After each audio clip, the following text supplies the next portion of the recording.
Hello বন্ধুরা, আমার আরেকটি নতুন ব্লগে তোমাদের সবাইকে ওয়েলকাম জানাই। আর বন্ধুরা, আজকে তোমরা দেখেই তো বুঝে গেছো, আজকে আমি মুগের পুলি বানিয়ে দেখাবো তোমাদেরকে রেসিপি। তো কী ব্যবহার করেছি আমি দেখো, আমি মুগ ডাল নিয়ে নিয়েছি। মুগ ডালটা এবার প্রেসারে দিয়ে দিলাম। এবার ভালো করে জল দিয়ে ধুয়ে নিব, একবার ধুয়ে নিব। আর এই যে জল দিয়ে দিলাম, বেশি না, আর এই যে একটা সিটি দিয়ে দিব প্রেসারে। আর দেখো এই যে কি সুন্দর হয়েছে। এবার আমি মুগের ডালটা একটা গামলায় নিয়ে অল্প ময়দা দিয়ে ভালো করে মেখে নিব, আটার মতো করে ডো বানিয়ে নিব। এই যে দেখো আমি মেখে নিচ্ছি। আর দেখো আমার ডো বানানো হয়ে গেছে, মাখা হয়ে গেছে। এবার আমি অল্প একটু ঘি দিয়ে ভালো করে মেখে রেখে দিব।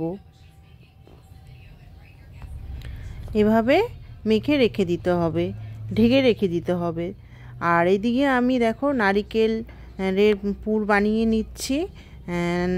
পুর বানানোর জন্য নিয়েছি নারিকেল আর খেজুরের গুড়। তো মিক্স করে কড়াইয়ের মধ্যে ভালো করে পুরটা বানিয়ে নিচ্ছি। দেখো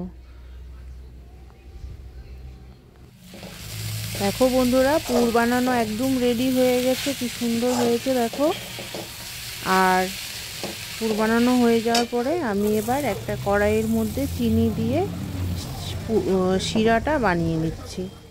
দেখো অল্প চিনি দিয়ে অল্প জল দিয়ে শিরাটা বানিয়ে নিচ্ছি। আর এইদিকে আবার আমি ডো বানিয়ে এভাবে করে পুলিটা বানিয়ে নিব। দেখো এই নারকেলের পুরটা দিয়ে দিলাম, তারপরে এভাবে করে বানিয়ে নিব। আর এই রেসিপিটা আমি আমার শাশুড়ি মায়ের কাছ থেকে শিখেছি। তো আমার হাজবেন্ড এটা খেতে খুবই ভালোবাসে, মুগের পুলি, তাই আমি বানাচ্ছি। দেখো হয়ে গেছে বানানো। আর এইদিকে শিরাটাও কমপ্লিট হয়ে গেছে দেখো। আর আমি আবার অন্য দিকে গ্যাসে তেল বসিয়ে দিলাম কড়াইয়ে, মুগের পুলিটা এখানে ভেজে নিব। দেখো সব বানানো হয়ে গেছে আমার পুলি। আর এবার আমি ছেড়ে দিলাম দেখো তেলের মধ্যে। রিফাইন অয়েল ব্যবহার করেছি আমি। তো এরকম করে ভেজে নিব।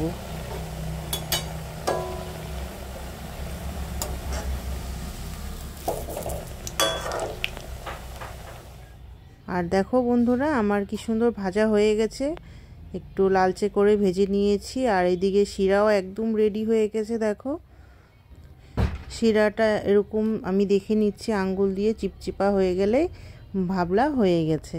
তো এখন দেখো আমার ভাজাও হয়ে গেছে।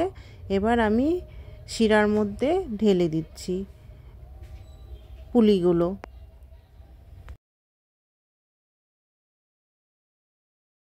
এবার আমি ভালো করে শিরার সঙ্গে পুলিগুলো মিক্স করে দিব, তাহলে ভালো হবে। সবগুলোর মধ্যেই মানে শিরা পড়বে, তাহলে ভালো হবে।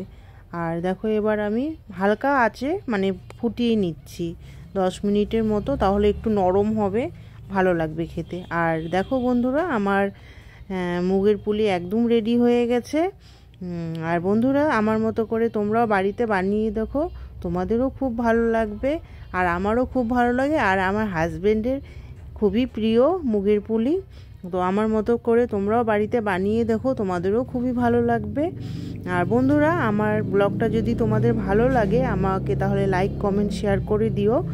আর আমার নতুন বন্ধুরা যারা দেখছো, আমার চ্যানেলটা সাবস্ক্রাইব করে দিও। আর বন্ধুরা, আমি আবার আসবো আমার নতুন ভিডিও।